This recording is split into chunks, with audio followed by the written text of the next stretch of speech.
Hello and welcome. We are on the banks of the Ganges, but this is not Prayagraj. This is not Kashi. This is somewhere in between these two iconic landmarks. This is another landmark. This is the land of the great goddess Vindhyavasini and Ganga Tat ke tale.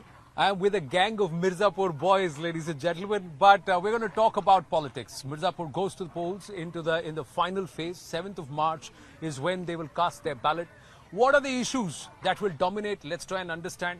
देखिए हमारे साथ political voices तो हैं, इनको आप पहचान सकते हैं, सब अपने अपने चिन्ह लेकर खड़े हैं। गौरव उमर हैं बीजेपी से, छोटे खां साहब हैं हमारे साथ कांग्रेस पार्टी से और अभय सिंह यादव हैं समाजवादी पार्टी से। हर किसी के लिए अस्तित्व और अस्मिता की लड़ाई है।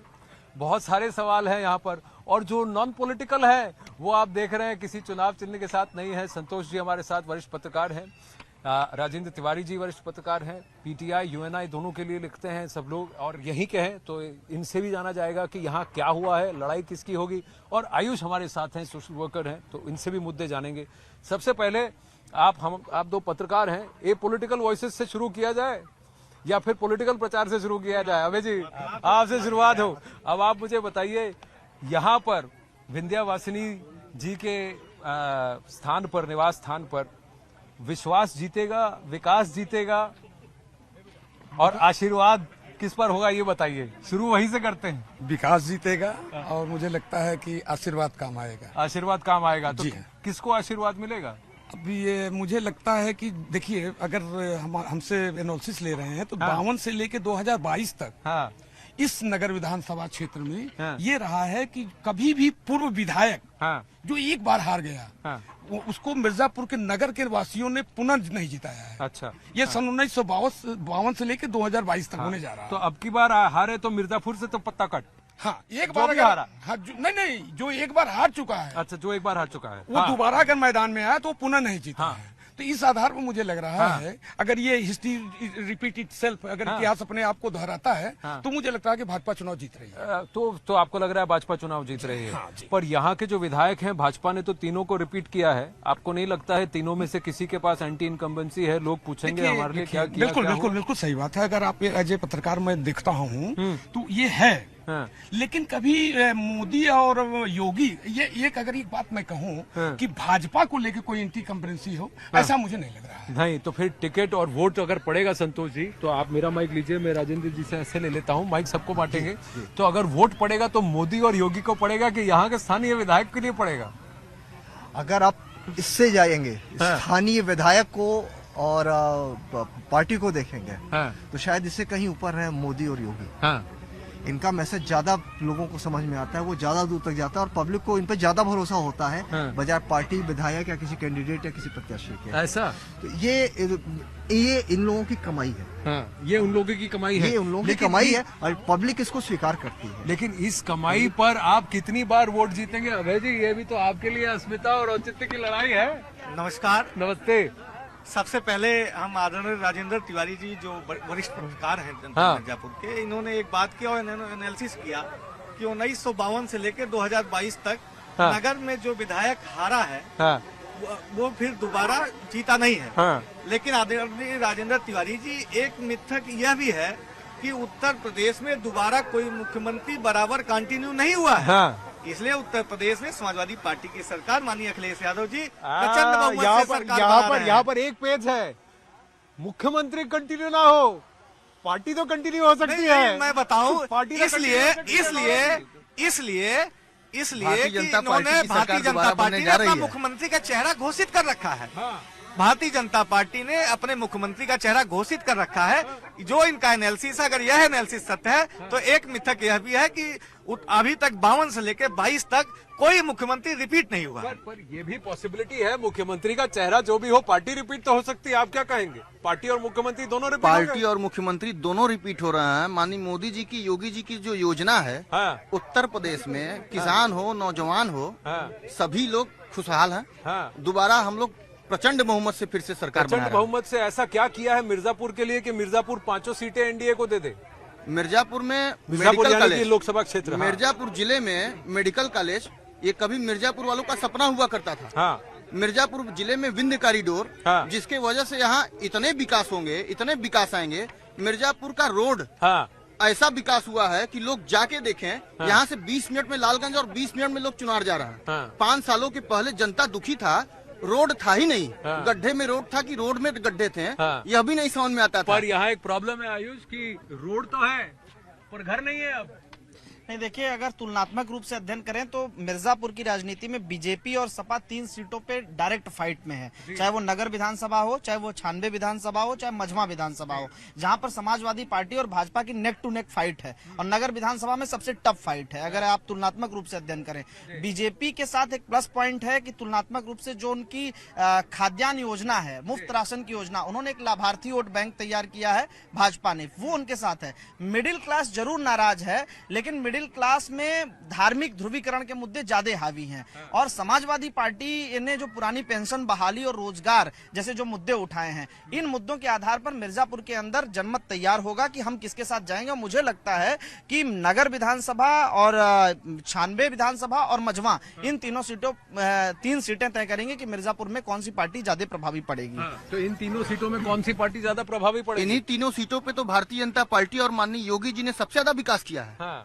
इन तीनों सीटों की बात कीजिए। नगर विधानसभा का विंध्य कॉरिडोर उत्तर प्रदेश में अपने आप में बहुत बड़ा विकास है। मझवा विधानसभा का मेडिकल कॉलेज उत्तर प्रदेश में मिर्जापुर पूरे कमिश्नरी के लिए सबसे बड़ा मेडिकल कॉलेज है। और 96 विधानसभा का जो रोड है, रीवा रोड, जो यहाँ शीतला माता मंदिर से शुरू होता है रीवा तक के लिए, उसका आप लोग विकास देखेंगे। जो उस दिन उस रोड पे चला होगा वह केवल भारतीय जनता पार्टी मोदी जी को वोट देगा। पर वहाँ मैं विंध्यवासिनी जाकर आया तो वहाँ के स्थानीय कहते हैं, देखिए श्रद्धालुओं के लिए आपने चौड़ीकरण कर दिया, माता को दर्शन करने के लिए बहुत लोग आएंगे, अच्छा किया, लेकिन हमारे घर टूट गए, हमको मुआवजा नहीं मिला, हमारा क्या होगा? हम बताएं, अलॉटमेंट का वादा किया, वो क्या होगा? ऐसा कोई घर नहीं है विंध्य कॉरिडोर निर्माण में, ऐसा कोई मकान नहीं है जिनको उनके सरकारी रेट का डबल मुआवजा न दिया गया हो। तो ये सब मिथ्या है। आप जाके पता कीजिए, सारे जनता वहाँ की खुशहाल है। जो भी रोड वहाँ जो भी विकास हो रहा है वह कहीं न कहीं जो है निष्पक्ष हो रहा है। देखिए, ये भारतीय जनता पार्टी बराबर मुआवजा मिला हुआ है। भारतीय जनता पार्टी यहाँ के जो वहाँ के जो विधायक हैं रत्नाकर मिश्र, उनके भी कुछ न कुछ टूटे हैं, इमारतें टूटी है, होटल टूटे हैं, होटल के कमरे टूटे हैं। मैं आपको अवगत करा दूं, भारतीय जनता पार्टी के जो साथी कह रहे हैं, ये 5 साल ना इनको किसान से मतलब था, ना व्यापारी से मतलब था, ना रोजगार से मतलब था, न स्वास्थ्य से मतलब था, न चिकित्सा से मतलब था, न सुरक्षा से मतलब था। इन्होंने उत्तर प्रदेश और जनपद मिर्जापुर की आम आवाम को ठगने का काम किया है। यहाँ पे आप जाके पता जिस हिसाब से अगर ये इनके जनप्रतिनिधियों का खदेड़ा हो रहा है, इनके नगर विधायक को जनता दौड़ा ले रही है, इनके नगर विधायक को जनता दौड़ा ले रही है, सड़क की हालत जर्जर है, किसान परेशान है, जनता दौड़ा रही है, इनके नगर विधायक को जनता दौड़ा ले रही है। हमारे नगर विधायक जी इतने सरल हैं कि जनता दौड़ाने की बात कीजिए, जनता माला लेके खड़ी है, इनका स्वागत कर रही है। एक वीडियो चल रहा है। और एक चीज बता दे, इनके विधायक, इनके लोग अपने कार्यालय पे टिकट के लिए लाइन लगाए थे इस बार, और कह रहा हमारे विधायक को जनता दौड़ा रही है। इनके यहाँ सर हम बताएं आपको, अखिलेश जी का अलग प्रत्याशी है, शिवपाल चाचा का अलग प्रत्याशी है, मुलायम सिंह का अलग प्रत्याशी है, हर सीट पे 3-3 प्रत्याशी है इनके यहाँ नेतृत्व। आप पिछले चुनाव में मुलायम सिंह यादव जी का नेतृत्व देखे थे आप, अखिलेश उनको मंच से उतार देते थे, राष्ट्रीय अध्यक्ष का उनसे पद छीन लिया गया। कृष्णा पटेल जी के साथ जो साठ बनाई थी, जो एग्रीमेंट हुआ था, वहीं पे अपना नामांकन वापस लेने से मना कर दिया, अभी भी अड़े हुए हैं। तो ऐसे अड़े हुए हैं तो कैसे जीतेंगे बताइए? ये डिफरेंसेस इनके यहाँ शुरू से रहा, क्लियर कट उनका डिसीजन नहीं हुआ कि किसको लड़ाना है किसको नहीं लड़ाना है। इनके अध्यक्ष बोलते हैं गठबंधन का है, एक समाजवादी पार्टी का है, इनके जिलाध्यक्ष बोलते हैं ऐसा। तो अभी से पब्लिक में क्या मैसेज जाएगा, वो किसको वोट देगा, किसको करेगा? और जो स्थानीय मुद्दों की बात है, पब्लिक तैयार है, पब्लिक परिवर्तन चाहती है, पब्लिक जो जनता है भारतीय जनता पार्टी को हटाना चाहती है। नहीं, भारतीय जनता पार्टी को अगर पब्लिक हटाना चाहती है तो किसको वहां पर लाना चाहती है? ये प्रश्न, एक मिनट मैं जरा हमारे छोटे खान जी से पूछूं कि कहीं ना कहीं आप इस तरह इस चुनाव में साइडलाइन तो महसूस नहीं कर रहे हैं कि लड़ाई इन दोनों के बीच में आप कहाँ है? भारतीय जनता पार्टी ये जुमलों की पार्टी है। तो ये क्या है? इन्होंने जो वादा किया था, अच्छे दिन आएंगे, अच्छे दिन आए किसके? बीजेपी के। अच्छा, जनता महंगाई से त्रस्त है, महंगाई चरम पे है, 1000 रुपए पर सिलेंडर मिल रहा है, कड़ू का तेल 250 रुपए किलो मिल रहा है, जेब में पैसा नहीं है, नौजवान बेरोजगार है, मजदूर के पास काम नहीं है।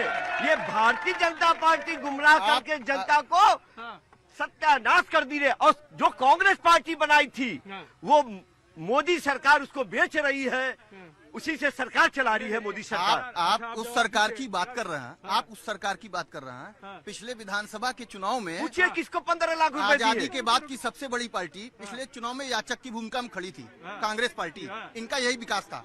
अब अभी की बात हम बता दें आपको। कांग्रेस का विकास इतिहास अभी है, की वो बात हम शास्त्री बता पुल दें। देख लीजिए, आज वो कांग्रेस ने बनवाया है। एक भी पुल का ये निर्माण कराए हो तो बता दे आपको।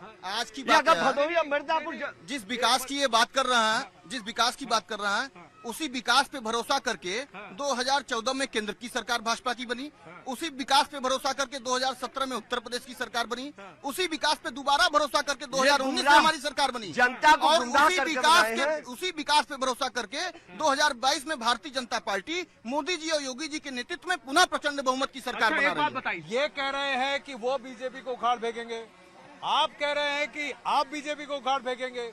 मैं पूछ रहा हूं कि आप दोनों में से सरकार कौन बना रहा है? कांग्रेस प्रियंका गांधी जी के नेतृत्व में सरकार बनेगी उत्तर प्रदेश में। देखिए समाजवादी पार्टी की उत्तर प्रदेश में प्रचंड बहुमत की सरकार बन रही, इसलिए बन रही कि 2012 से 2017 तक जब माननीय अखिलेश यादव जी की सरकार थी तो उन्होंने उत्तर प्रदेश की आम